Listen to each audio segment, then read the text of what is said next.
ne Pastef yëpp dañ jàpp ne bu amee blocage buy bloqué mbir mi mooy les 85 morts yi nga xamante ne wax na ci que ne bu fekkee yéen dañ leen defaral amnistie c'est-à-dire Pastef te ngeen bëgg mu leer dindi leen amnistie bi ngeen abrogé naka nga jàngatee kàddu yi. waaw jërëjëf Cheikh. jërëjëf Cheikh déglu naa Macky Sall. comme d'habitude très catastrophique. mag bu ñeme yàlla. bu ñeme yàlla. bu ñeme yàlla. astafurlah. te day wax li ci ginnaaw dëgg te du sax xef. Sénégalais yi ñëpp fii la ñu nekkoon. diggante 2021 ba 2024. man du ma ciy waxtaan dama ciy wax ak d'une manière très sérieuse parce que. et d'une manière très solennelle parce que quand même. ay Sénégalais comme ñun. ñoo ci ñàkk seen bakkan. ñoo ci ñàkk seen bakkan te ba fii may wax ak yow. amul benn début. de procès. début de procès amul kenn kuñ ne yow kat kaay. yow yaay responsable bi. maanaam daanaka daa mel ni yëf yi amul sax enquête. te mu nekk une situation très très grave. Macky Sall nekkoon président de la République. la plupart de ces jeunes là bi ñu leen reyee. parce que ñu ci bëri dañ leen yàlla dafa def aussi am na ci ñoo xam ne seen dee. dañ koo gis en direct. ci réseaux sociaux yi. ñu ci bëri dañ leen suul amul autopsie amul enquête amul dara te Macky Sall était président de la République. alors il les traite aujourd'hui de terroristes le mot est trop fort. xam na Macky Sall xam na xel ne. ñi génnoon di bañ. en 2020 2021. 2024. 2021 ba 2024. Macky Sall xam na xel ne duñu ay terroristes. duñu ay terroristes. ay sénégalais lañu yoo xamante ni. dañoo bañ nooteel.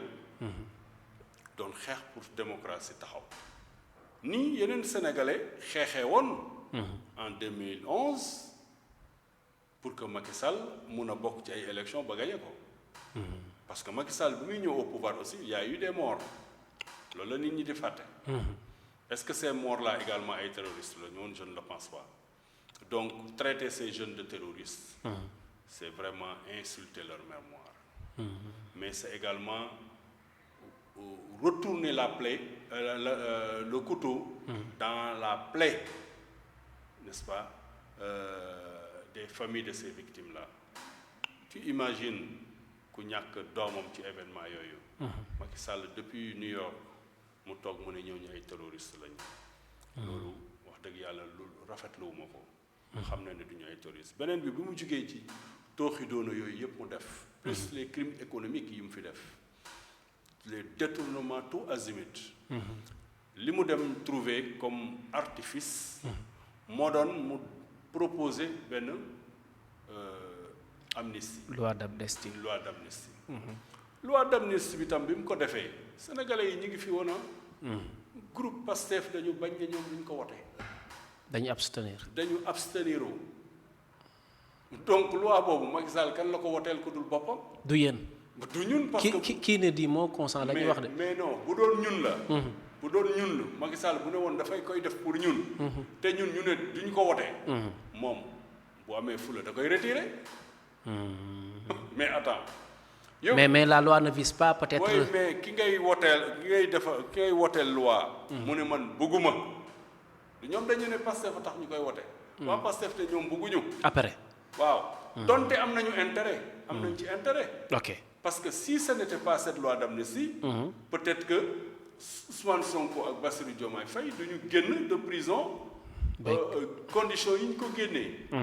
donc Pastef amoon na ci un intérêt réel mais du woon choix am. du woon choix politique am moo tax mu ne malgré que ñun am nañ ci intérêt waaye ñun loi bi bëgguñu ko. alors moo tax bi Pastef arrivé au pouvoir.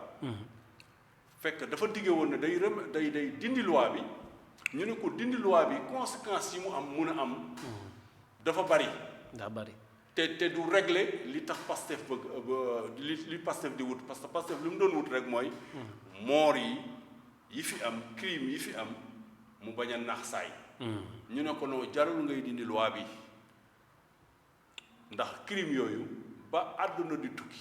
dootul dañ c'est imprescriptible saa yoo leen ko bëggee atte mun ngeen ko atte ñu ne kon gongo comme jaratul ñuy dindi loi bi donc nous avons préféré laisser la loi en l'état Macky Sall nag se permet aujourd'hui même de nous dire boo leen bëggee sax ngeen dindi loi bi ba ñu seet il ne perd rien pour attendre qu'il soit secrétaire général de l'ONU ou pas il rendra compte. ok moom lan ngeen ko jàppee coupable wala responsable. les deux. Vous savez pourquoi. dafa am ay événements yu fi xew yoo xamante ni plaidewul en son innocence. D'abord lui en tant que chef de l'État, chef suprême des armées, donc clé de voûte des institutions. Amoon na possibilité intervenir et arrêter toutes ces tueries-là. Il ne l'a pas fait. Au contraire, il a même appelé les populations jóg leen ku bëgg a yàq seen koñ jóg leen ngeen régler ko seen bopp. Donc il a essayé même à un moment donné. loolu nit ñi dañ koy fàtte benn moment mi ngi doon woo population yi ses partisans à lui de se soulever contre les opposants moom maanaam conviction bi ñu amoon ñun patriote taxaw jaamaarloo ak ñoom ay partisans bu ñu amoon même conviction bi mënoon nañ dem vers la guerre civile. loolu nit ñi seetluñu ko benn ñaareel bi.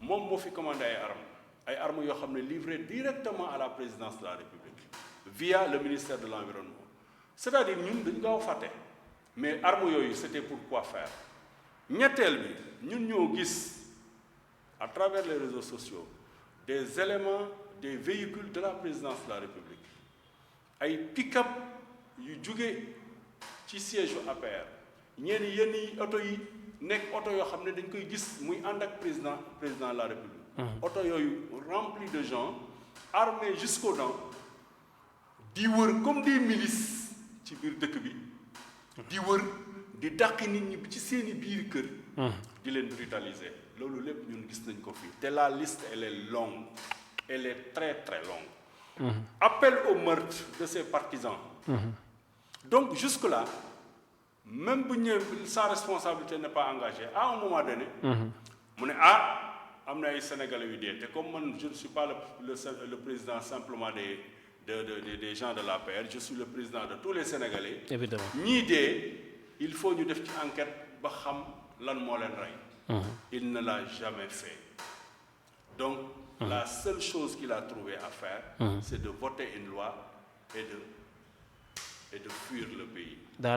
dafa daw da ngeen ko jàppale ci daw bi xanaa jox ko avion. dafa daw c'est-à-dire ñun aussi ay républicains lañu ay légalistes lañu du dëgg c'est-à-dire le président Bassirou Diomaye Faye il l'aurait fait peut-être que après ay commentaires lay doon et puis antécédent bu garaaw lay doon mu bloqué Macky Sall ci réew mi te du ko teg ci dara première fois dans l'histoire day xaw a première fois dans l'histoire yaa ngi dégg mais ñun suñu dëkk am nañu ay moyens extrader qui on veut ñun suñu dëkk dañu ne kii moo doon président def nañ ci ay njombe ci sous son magistère il est responsable il n'est pas responsable c'est à la justice de le déterminer donc comme pare na liggéeyam nañ ko bàyyi mu dem avec les honneurs ndax ñun teraanga googu la ñu xam jox ko sax avion bi mu dem fa mu bëgg a dem étant entendu que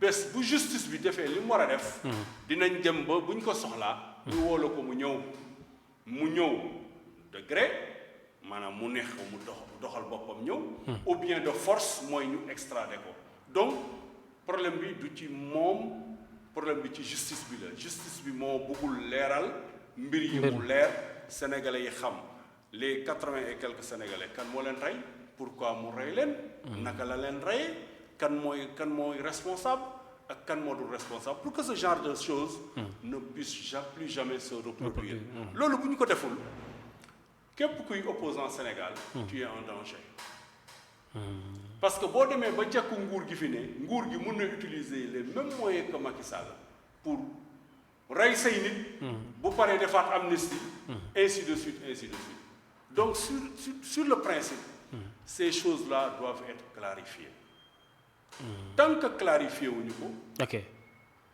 xol yi duñu sedd. man boog sama xol du sedd tant que clarifié wuñu. bu ñu ko clarifié nag. ba dem ba ne wax dëgg yàlla njuumte amoon na de part et d'autre. nañu baalawante mais ñu def ko comme ni ñuy def tabaski rek. waaw bu ñu reyee xar yi ba pare ñu baalawante. jërëjëf mais tant que loolu amul. jërëjëf mais évidemment ñun dañuy jàpp que ne wax dëgg yàlla ñoom ñooy les véritables responsables. ok jërëjëf daal dinay wax sur l'affaire des homosexuels man nag dama